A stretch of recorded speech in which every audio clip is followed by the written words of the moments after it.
अहंकार का आवरण, सत्य का अनावरण। मेरे शिव जी ने मुझे बचाया। मेरे प्रभु, मेरे महादेव, मेरे भोलेनाथ की जय हो। कुछ भी करके मुझे वो दिव्यास्त्र प्राप्त करना ही होगा, जिसके पश्चात मैं उस नर रूपी नारायण के अवतार का वध करूंगा। फिर मेरा हित कोई नहीं कर सकता।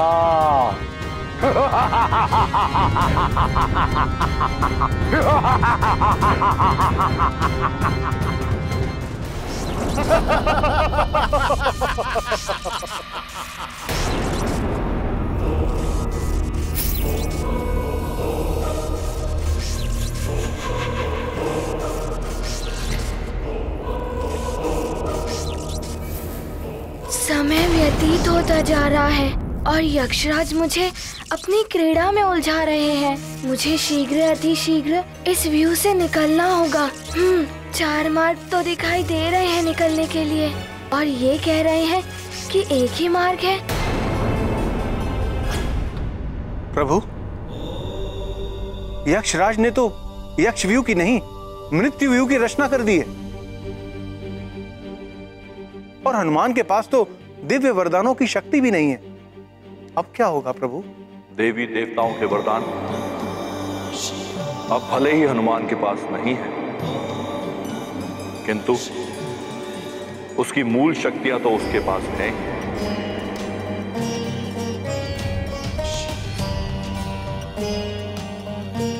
रुद्रांश होने के कारण अपनी देह का आकार बढ़ाने या घटाने जैसी लघिमा, गरिमा, महिमा आदि अष्ट सिद्धियां तो उसे जन्म से स्वतः ही मिली हुई।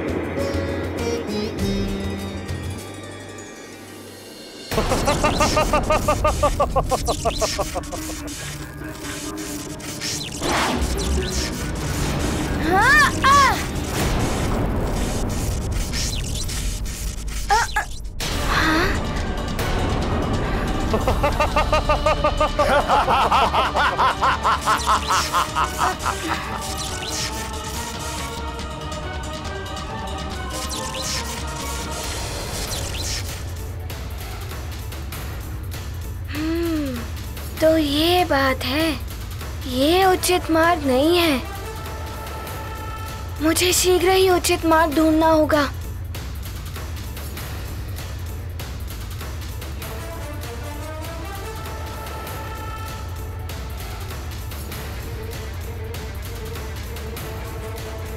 यहाँ से तो इस व्यू के समस्त घेरे नहीं दिखाई दे रहे हैं।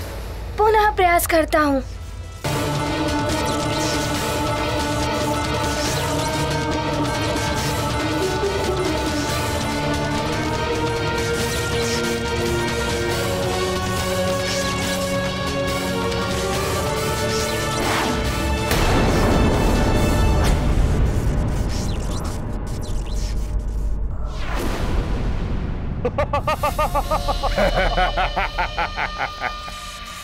अब स्वर्ग की समय सीमा तक तो क्या, तुम अपने जीवन के अंतिम समय तक इसी यक्ष व्यू में फंसे रहोगे वानर, और इसी में तड़प तड़प कर अंत हो जाएगा तुम्हारा। नहीं यक्षराज, मुझे मेरी माँ को मुक्त कराना है और मैं माँ को मुक्त कराकर ही रहूंगा।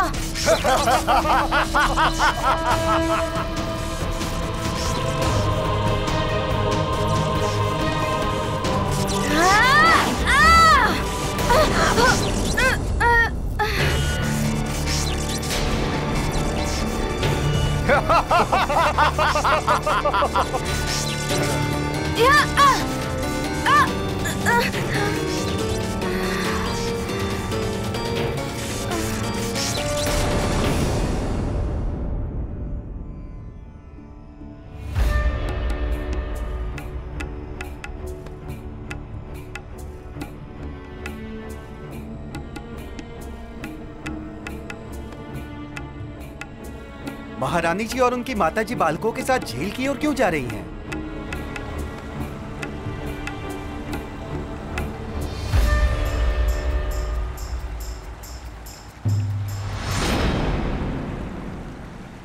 महारानी माँ, आप इस शिला पर अपनी इच्छा लिख दें।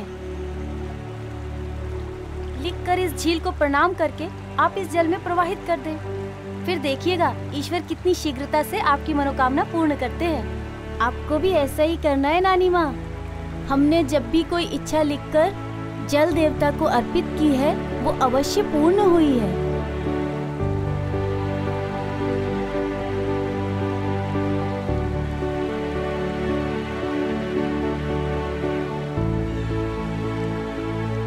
लीजिए, इस खड़िया से लिखिए। ऐसे नहीं महारानी माँ,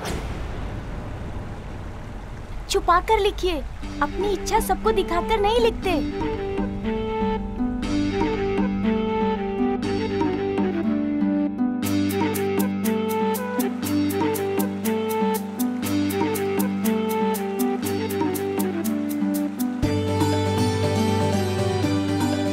हनुमान अपनी माता को लेकर सकुशल लौट आए। हे प्रभु, हनुमान के शीघ्र लौट आने की हमारी ये इच्छा पूर्ण करें आप।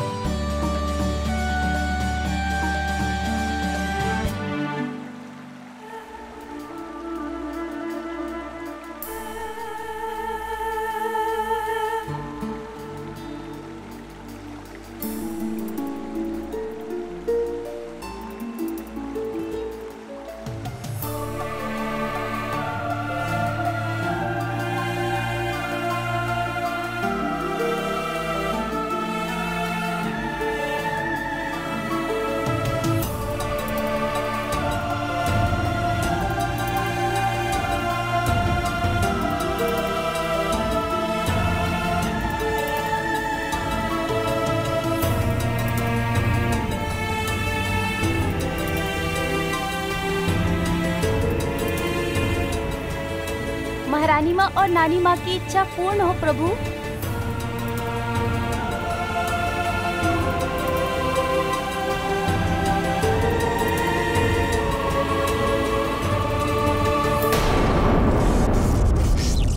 क्या करूं मैं? माँ, माँ। हनुमान, यदि शांत मन से कार्य किया जाए तो तुम्हारी शक्तियां तुम्हारी मित्र हो सकती हैं, और यदि वही कार्य श्रोत और क्षोभ में किया जाए तो तुम्हारी शक्तियां तुम्हारी ही शत्रु बन जाती हैं।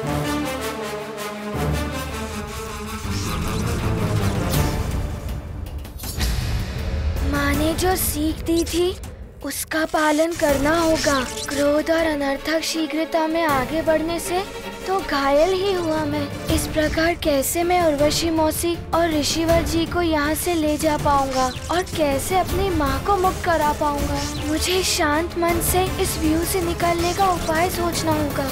न जाने क्या होगा हनुमान का। मैं तो अपनी करनी का फल भोग रही हूँ, किंतु हनुमान वो तो निर्दोष है। मेरे कारण ही उसे ये दंड मिला है। हे प्रभु, रक्षा करो हनुमान की। माँ ने एकाग्रता और ध्यान की सीख भी दी थी। पुत्र हनुमान, सारे कार्य बल और स्फूर्ति से नहीं होते। कुछ कार्यों में धैर्य और ध्यान की आवश्यकता होती है। ध्यान? ये ध्यान क्या होता है माँ? ध्यान एकाग्रता की चरम सीमा होती है। मन को शांत रख के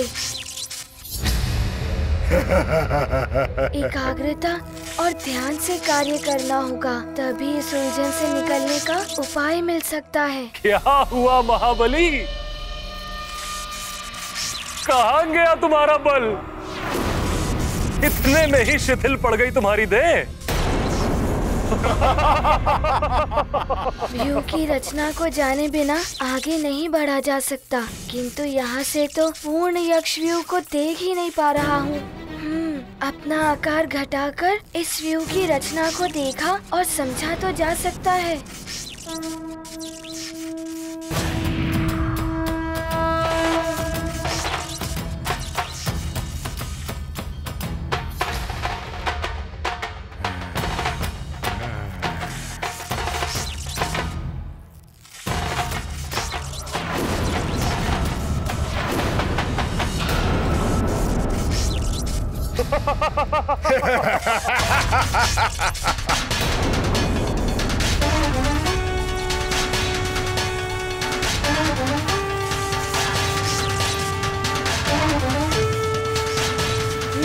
तो ये है इस यक्षव्यूह की संपूर्ण रचना। अब पूर्ण एकाग्रता और ध्यान से इस व्यू की रचना को मस्तिष्क में बिठाना होगा।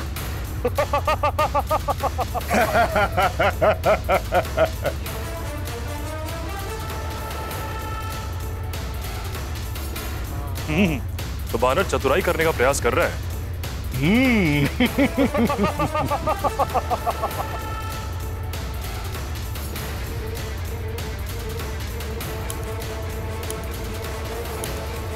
अरे हम भी अपनी इच्छा इन शिलाओं पर लिखेंगे। हाँ, मैं भी लिखकर जल में प्रवाहित करूंगा। हम भी लिखेंगे प्रभु, हमारी भी इच्छा पूरी करेंगे। ये तो उत्तम विचार है। चलो चलो।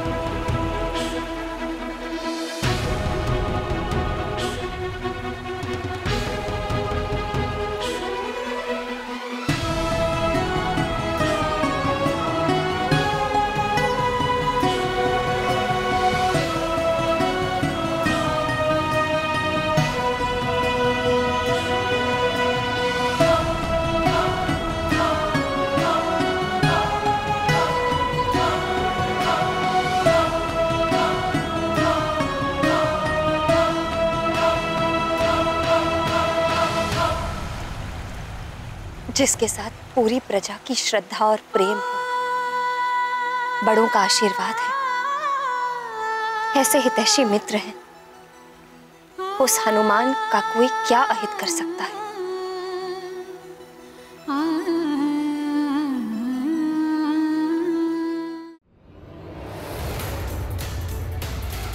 जी भर के देख लो वानर, तुम अपनी देह छोटी करके भी इस यक्षव्यूह से नहीं निकल पाओगे।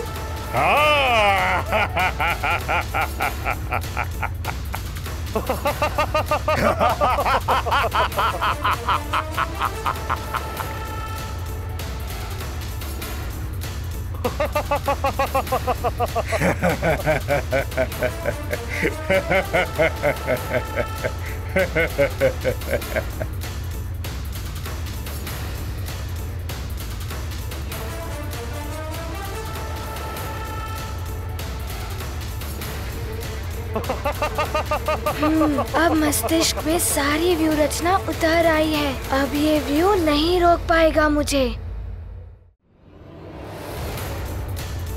देख लिया इस यक्षव्यूह को जी भर के।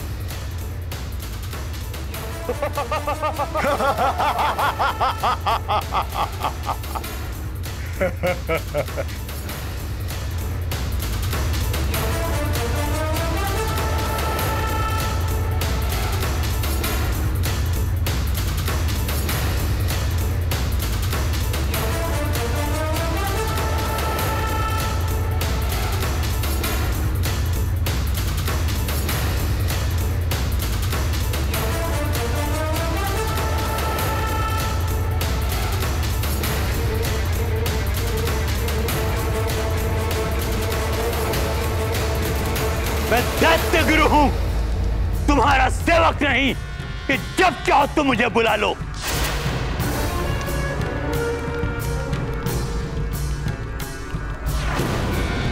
मैंने तुम्हारे लिए क्या क्या नहीं किया, बिना ग्रहण के भी रक्षा कवच सिद्ध करके दिया।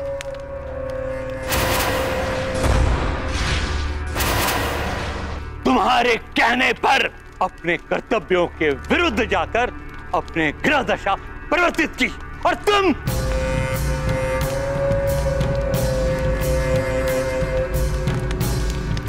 अपनी रक्षा कवच तक नहीं बचा पाए। क्षमा करे, क्षमा करे दैत्य गुरु। भले ही मैं अपना रक्षा कवच नहीं बचा सका, परंतु परास्त होकर पीछे भी नहीं हटा था मैं, और अब भी शांत नहीं बैठा हूं मैं। उस नारायण के नर रूपी अवतार को ढूंढने के लिए अपने विशेष गुप्तचर योद्धाओं को भेजा है। अब नारायण अधिक समय तक नहीं छुप पाएगा। परंतु इस बार पहले जैसी मूर्खता मत कर। दैत्य गुरु, शांत हो जाओ रावण, शांत हो जाओ।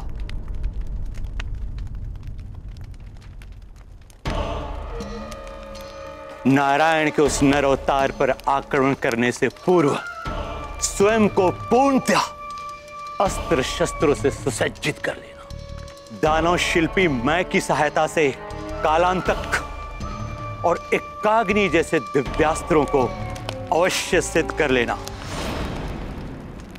उचित कह रहे हैं आप दैत्य गुरु। मैं शीघ्र ही ससुर श्री को बुलावा भेजता हूं।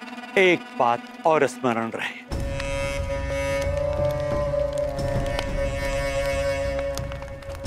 शिव जी की भक्ति ने ही तुम्हें शक्ति प्रदान की है, और उनकी शरण कभी मत छोड़ना। शिव जी से जो मिलना था मिल चुका है, अब वो और क्या देंगे।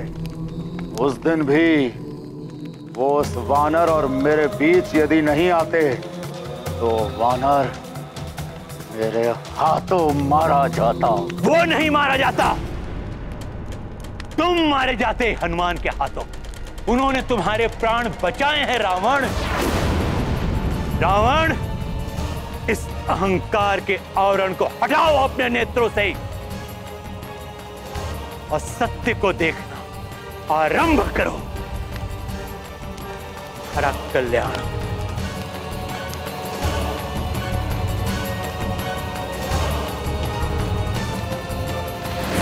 अहंकार का आवरण, सत्य का अनावरण, मेरे शिव जी ने मुझे बचाया। मेरे प्रभु, मेरे महादेव, मेरे भोलेनाथ की जय हो। कुछ भी करके मुझे वो दिव्यास्त्र प्राप्त करना ही होगा, जिसके पश्चात मैं उस नर रूपी नारायण के अवतार का वध करूंगा। फिर मेरा हित कोई नहीं कर सकता।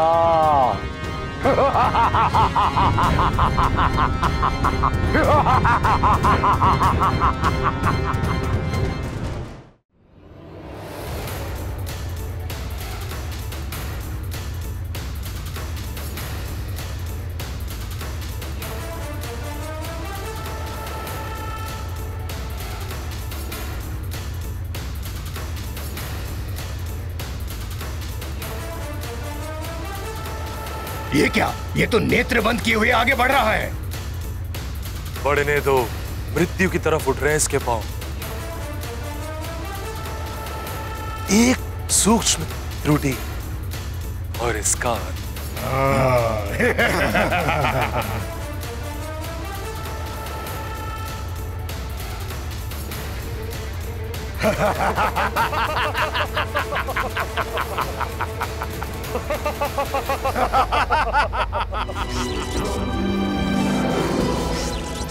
ये तो तीसरे घेरे तक आ गया।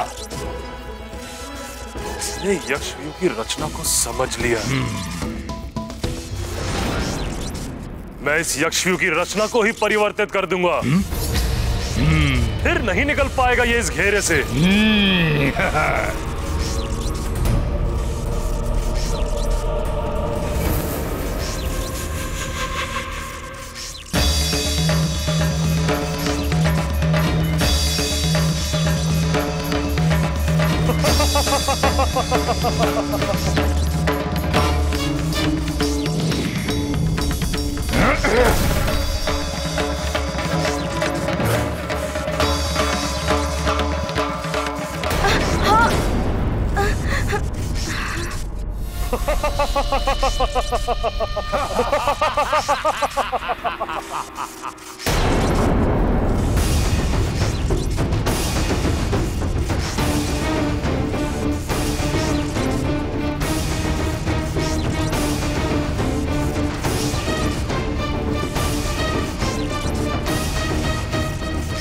आगे बढ़ के दिखाओ वानर, हमसे चतुराई करने चला था।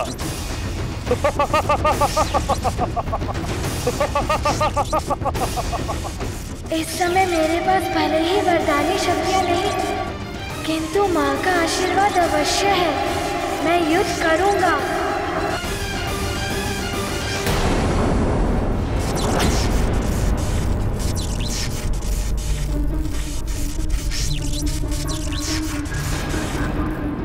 आगे बढ़ के दिखाओ वानर, हमसे चतुराई करने चला था।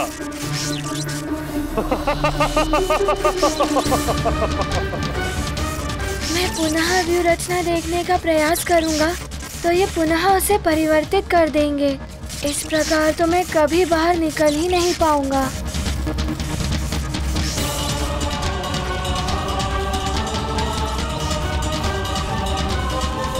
इस प्रकार कैसे निकल पाएगा हनुमान? 5 दिन में तो अब कुछ ही समय शेष है।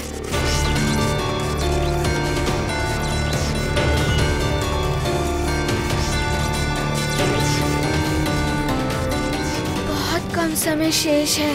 कैसे निकलूं इस व्यू से? कोई तो उपाय होगा।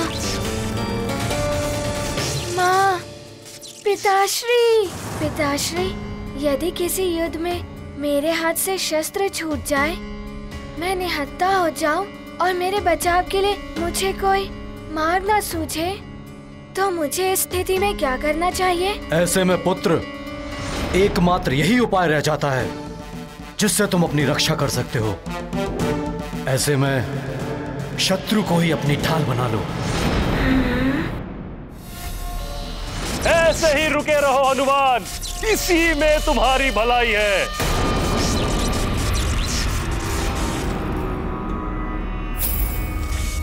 शत्रु को ढाल बना लेना चाहिए, किंतु शत्रु तो व्यू के बाहर है। किंतु यहाँ तो ये अस्त्र शस्त्र ही मेरे शत्रु हैं।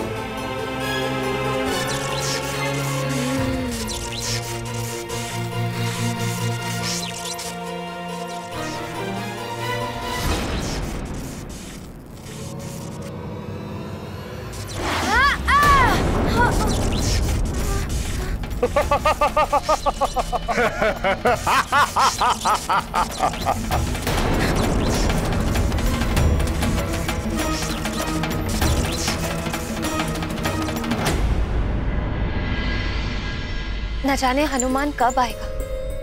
उसकी प्रतीक्षा की घड़ियां लंबी होती जा रही।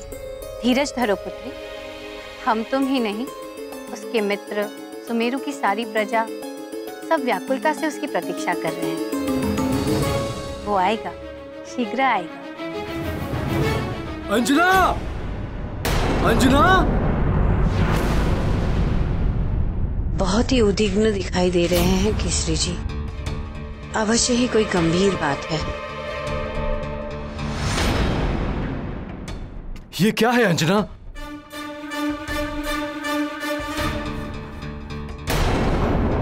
मैं आपको अपने प्राण, अपना हनुमान सौंपकर स्वर्ग जा रही हूँ।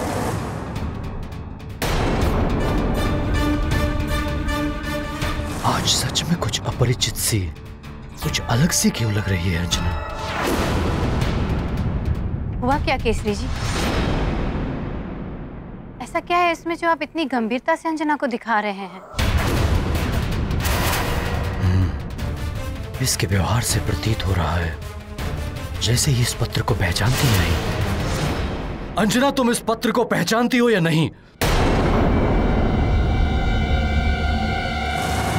केसरी जी इस पत्र के बारे में ऐसे क्यों पूछ रहे हैं? मेरे प्रश्न का उत्तर दो अंजना। तुम इस पत्र को पहचानती हो या नहीं?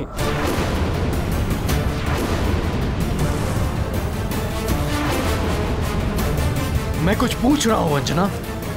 हाँ, मैं पहचानती हूँ इसे।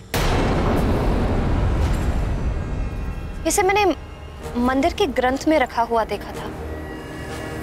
आपका है क्या? क्या लिखा हुआ है इसमें? आश्चर्य है, अंजना का लिखा हुआ पत्र अंजना ही नहीं पहचान पा रही है।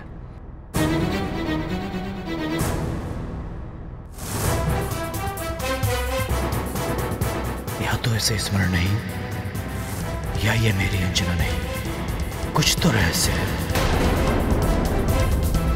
ऐसा क्या है इसमें केसरी जी? कुछ तो ऐसा है इस पत्र में मां, जो एक अबूझ पहेली बनकर मेरे मन को उलझा रहा है।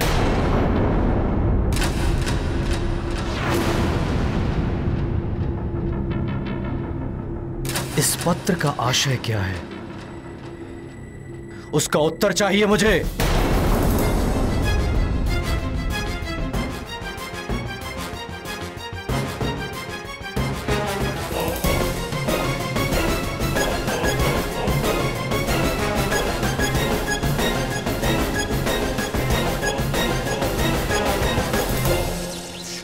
अति आनंद। शत्रु जी, वानर की उछल कूद देख तुम्हें भी आनंद आ रहा होगा। किंतु यक्षराज, ये वानर सारे अस्त्र शस्त्र क्यों एकत्रित कर रहा है? अरे वानर बुद्धि है ना, सोच रहा है सारे अस्त्र शस्त्र निकाल लेने से व्यू खंडित हो जाएगा। बालक के मन में अवश्य कोई योजना चल रही है। क्या हुआ वानर, रुक क्यों गए? समझ में आ गया होगा, इस प्रकार का प्रहार कैसे सह सकता है? पीड़ा सहने की भी अपनी एक सीमा होती है देह की। है तो एक बालक ही ना।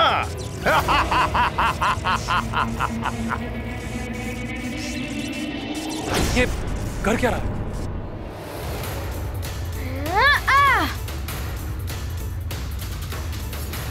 अब आनंद आएगा, अब आनंद आएगा। मूर्ख है ये वानर।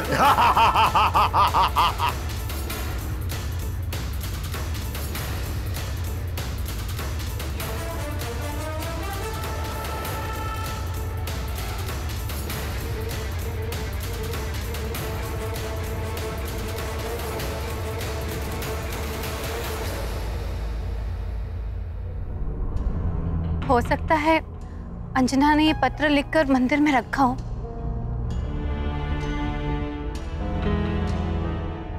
इसका अर्थ है कि महाराज को सब ज्ञात हो चुका है कि अंजना स्वर्ग में है और मैं अंजना नहीं। उन्होंने उत्तर मांगा है मुझसे। यदि हनुमान यहाँ होता तो सच्चाई बताने में कोई दुविधा नहीं होती, परंतु अब क्या करोगी तुम? अब सच्चाई छुपाने से कोई लाभ नहीं है माँ। मैं अभी जाकर उन्हें सारी सच्चाई बता देती हूँ। नहीं, अभी ऐसा मत करो। हो सकता है हनुमान शीघ्र ही लौट आए। यदि तुमने अभी बता दिया तो केसरी जी कहीं कोई अनर्थ न कर बैठे। और हनुमान को दिए हुए तुम्हारे वचन का क्या होगा? माँ, मेरी एक विनती आपको माननी होगी। मेरे लौटकर आने तक भवन में सारे रहने वाले प्रियजनों का आपको उसी तरह से ख्याल रखना होगा जिस तरह से माँ रखती थी। हनुमान, मैं तुम्हें वचन देती हूँ पुत्र, मैं ऐसा ही करूंगी।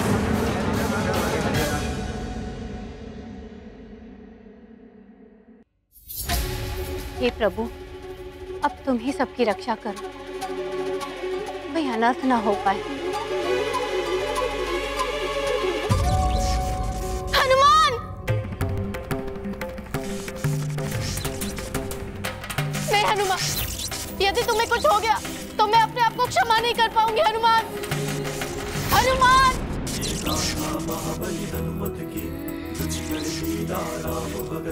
जय जय जय रघुनंदन राम, जय जय जय महाबली हनुमान। संकट मोचन पर संकट छाया, ध्यान मातृ पिता का आया। जिनकी सीख बनी वरदान, यक्ष व्यूह का किया संधान।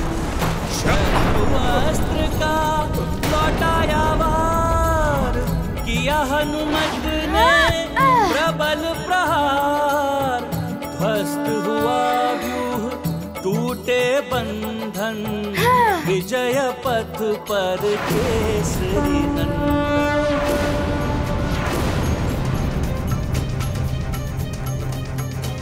अंजना, ये विस्फोट की ध्वनि कैसी थी? ना जाने क्या होने वाला है। मेरा मन बहुत व्याकुल हो रहा है।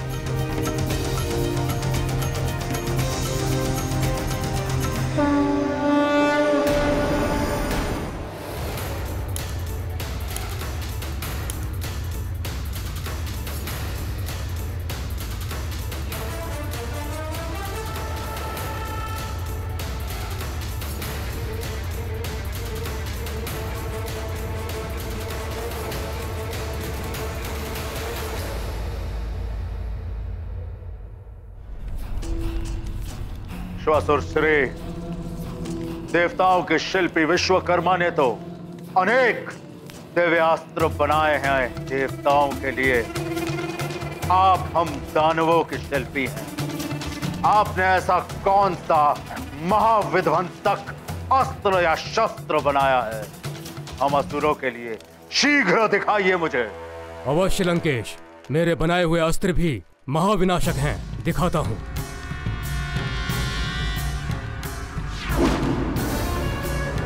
ये देखिए, परुशस्त्र।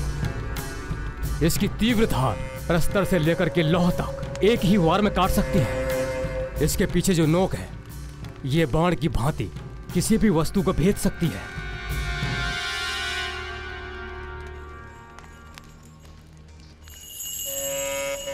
ये देखिए घनास्त्र, इस भयानक घन के एक ही वार से पर्वत भी चकनाचूर हो सकता है।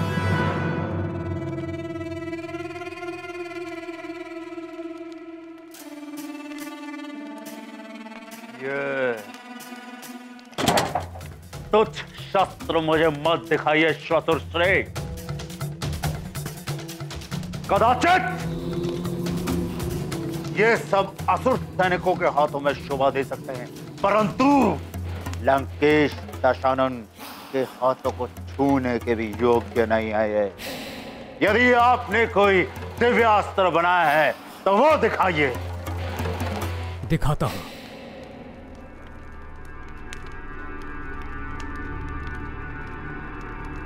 ये देखिए, यह है दिव्यास्त्र, दृष्टि युक्त कटार। अगर इसे लक्ष्य करके वार किया जाए तो ये अपनी दृष्टि से तब तक पीछा करता है जब तक उसे भेद न ले। ये देखिए इसकी दिव्य शक्ति।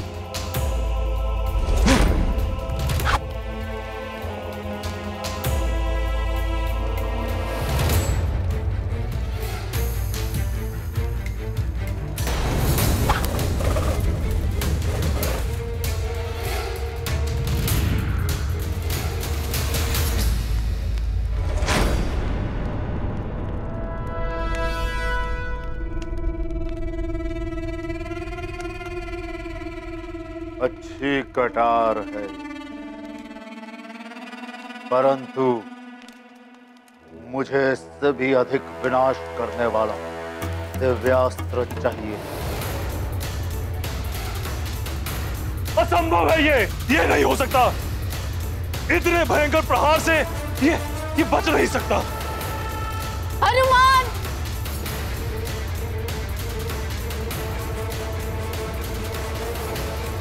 वहीं रुक जाओ बालक।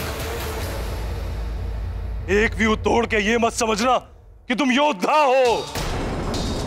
ये यक्ष लोक है।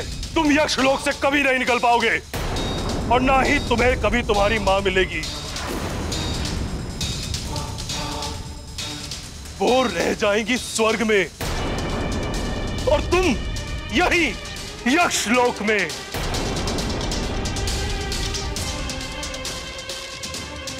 मैं मां और पुत्र का मिलन होने नहीं दूंगा, होने नहीं दूंगा, होने नहीं दूंगा, होने नहीं दूंगा, होने नहीं दूंगा।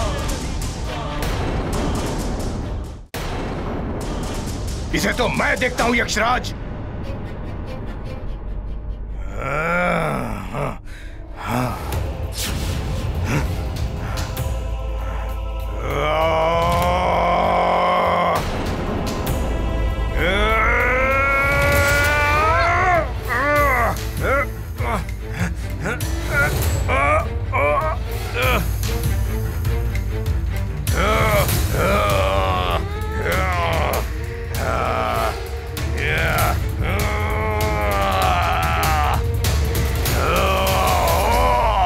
मुझे मेरी माँ को मुक्त कराने से कोई नहीं रोक सकता।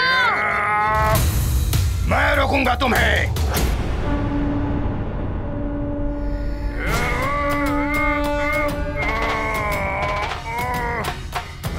तुम रोकोगे मुझे?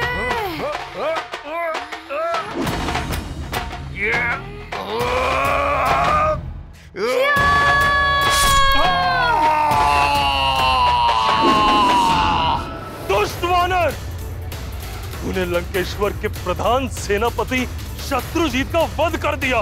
अब तुम्हें मुझसे कोई नहीं बचा सकता। तुम्हारी मृत्यु मेरे ही हाथों लिखी है, यक्षराज के हाथों।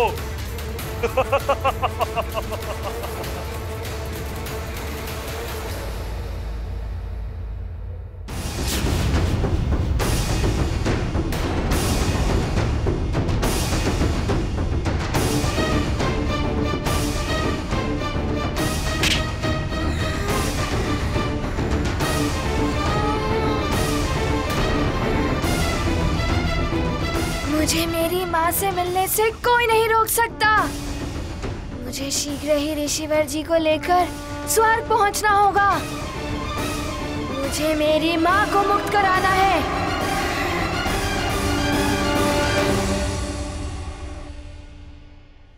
ये देखिए लंकेश, ये दिव्य खड़ग, इसकी विशेषता ये है कि जहां तक आपकी दृष्टि जाती है ये वहां तक वार करने में सक्षम है। देखिए,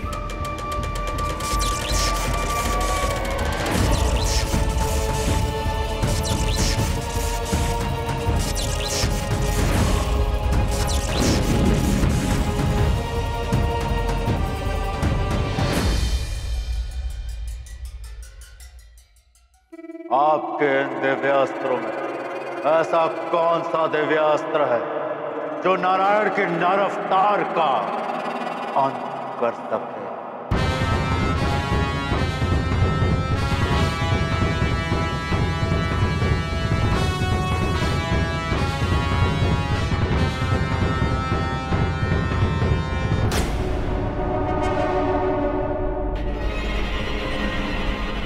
आपका मौन बता रहा है कि आपके पास ऐसा कोई दिव्यास्त्र नहीं है, परंतु मुझे उस छलिया विष्णु के नर अवतार का वध करने के लिए ऐसा दिव्यास्त्र चाहिए ही चाहिए। यदि आपको इस कार्य के लिए देव शिल्पी विश्वकर्मा के सहायता की आवश्यकता हो तो ले लीजिए। देव शिल्पी विश्वकर्मा हमारी सहायता क्यों करेंगे लंकेश? मैं ही हूं असुरों का विश्वकर्मा। मैं दूंगा आपको दिव्यास्त्र। मैं आपको सुरक्षा कवच दूंगा जो आपकी सहायता कर सके। भले ही शुक्राचार्य आपसे रुष्ट होकर चले गए हों, परंतु आप चिंता ना करें। मैं आपको वो दिव्यास्त्र दूंगा जो नारायण के नर अवतार का ही नहीं, विष्णु का भी वध करने में सक्षम होगा। फिर भी यदि आपको देव शिल्पी विश्वकर्मा की आवश्यकता हो तो बता दीजिएगा। रावण है हम, नवग्रहों को तक बंदी बना दिया था हमने। विश्वकर्मा को विवश करना तो साधारण सी बात है।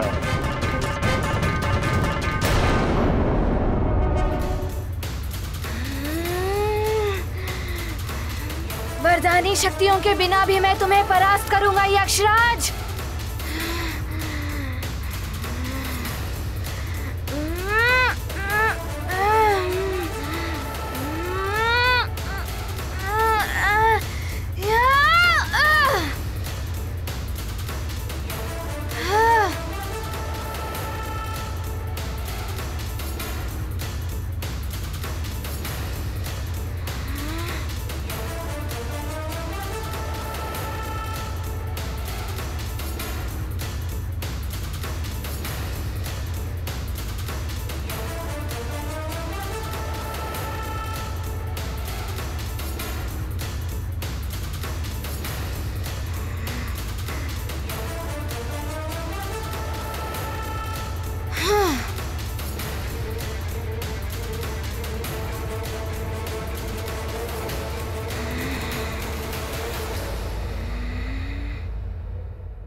ऐसे और भी मज़ेदार वीडियो के लिए हमारे चैनल को लाइक, शेयर और सब्सक्राइब करें।